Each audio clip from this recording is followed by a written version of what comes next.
Welcome back, consistently profitable traders.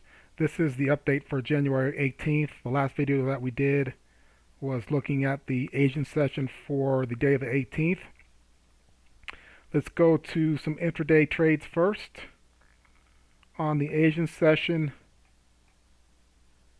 starting here, 2 o'clock, price pushed up into the 1910 area of resistance. Resistance became support in these areas. This resistance level held. Price then found support during the start of towards the end of the Asian session, beginning of the London session. Found support at the 1900 area, 1890, 1900 area. So if you had traded these two levels for some swing trades, intraday swing trades, then you would have had a awesome trading day. And that's why gold is awesome to trade, because it is the most volatile pair. So that's 1,300 pips down when price found support. The daily move was 2,900 pips up. We got into an area of resistance supply, the 1920, 1925 area. Price came down to 2,400 pips, where we placed trades today in this area and this area. So let's review some trades and trade signals. These are trade signals on the hour. You have a pin bar here, hammer bar, bullish bar, and then price confirmation. Intraday 3-5-15. We'll start with this level here on the 3-minute.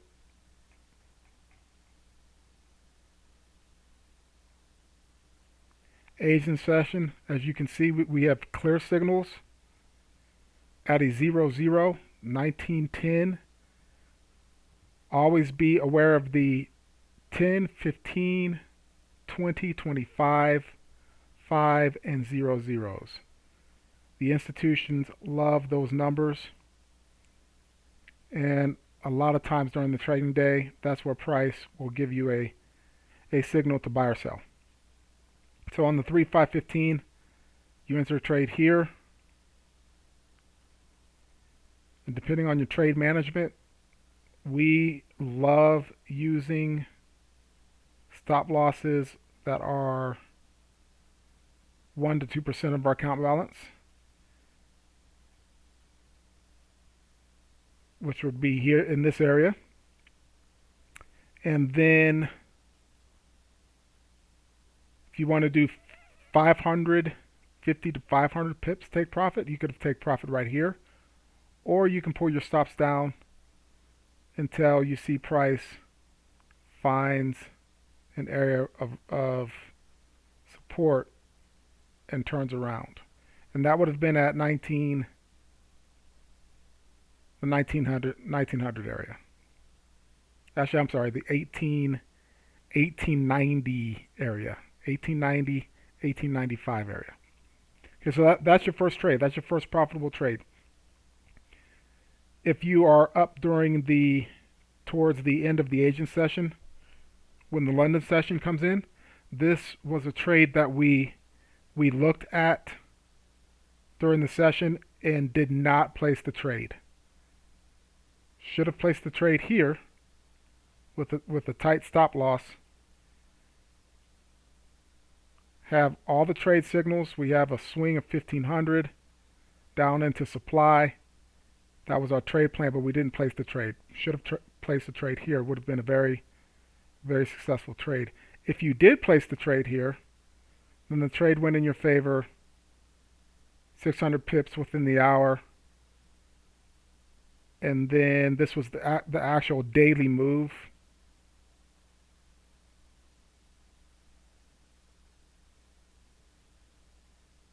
You would have profited anywhere from 15 to 2,000 pips until the next level, until the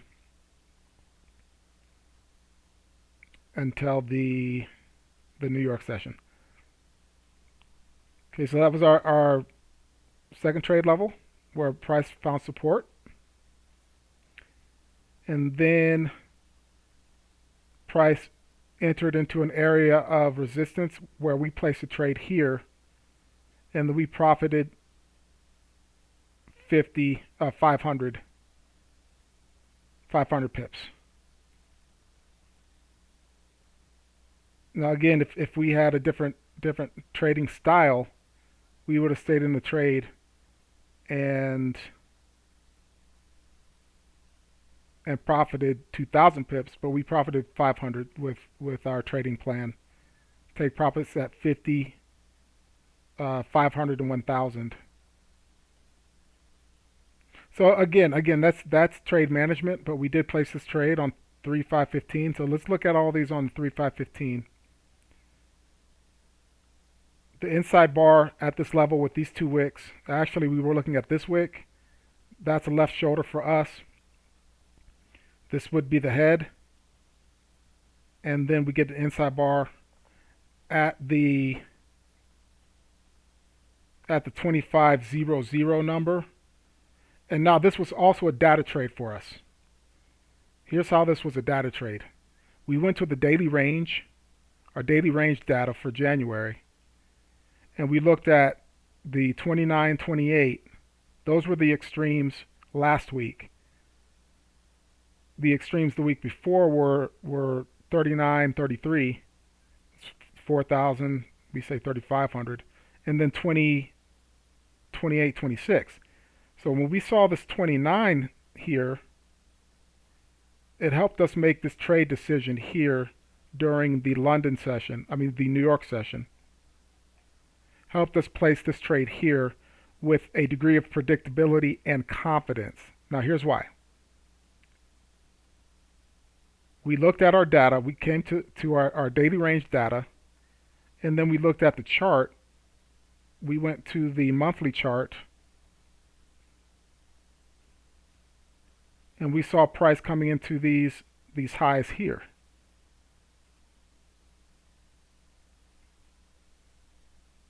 Price was also making a double top, almost a double top formation.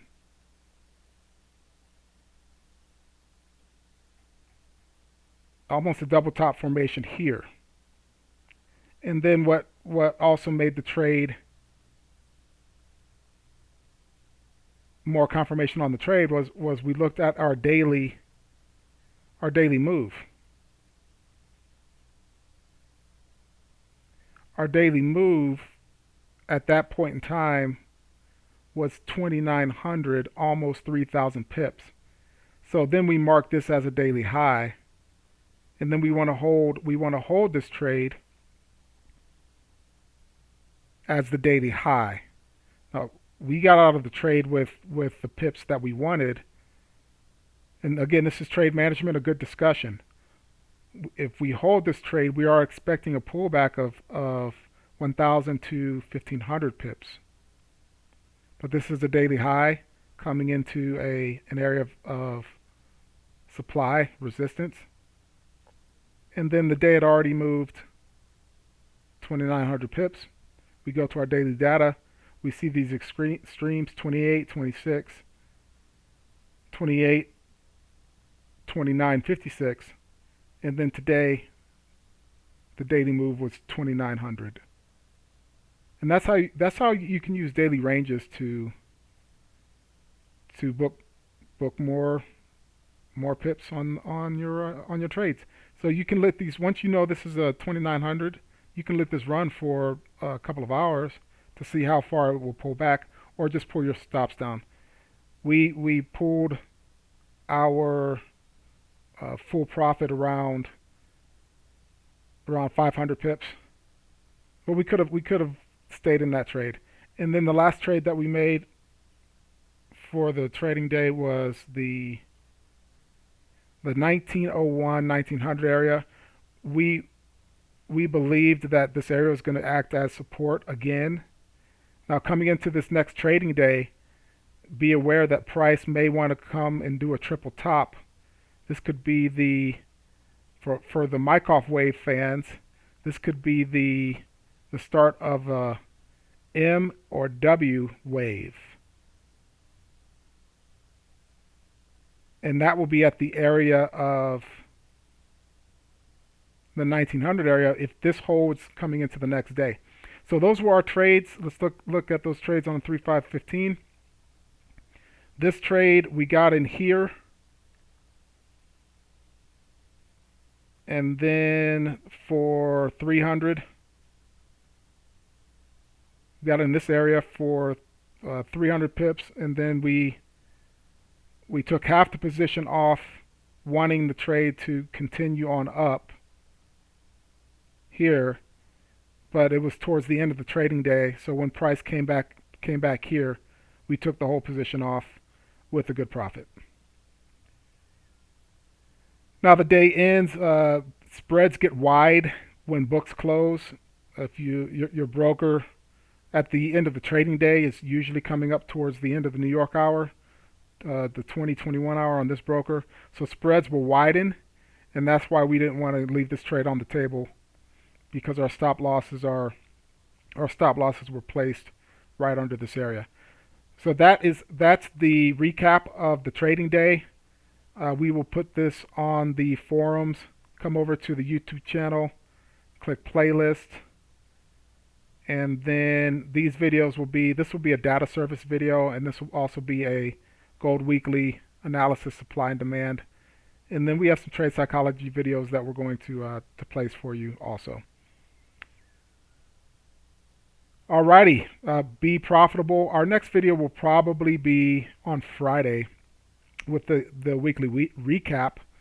We're going to focus on trading the Asian session today, because we've seen some major moves in the Asian session. That is a great move in the Asian session. So hopefully the Asian session will move for us today, and then we'll have some updates for you on the weekly recap this Friday. Be consistently profitable. See you in the next video.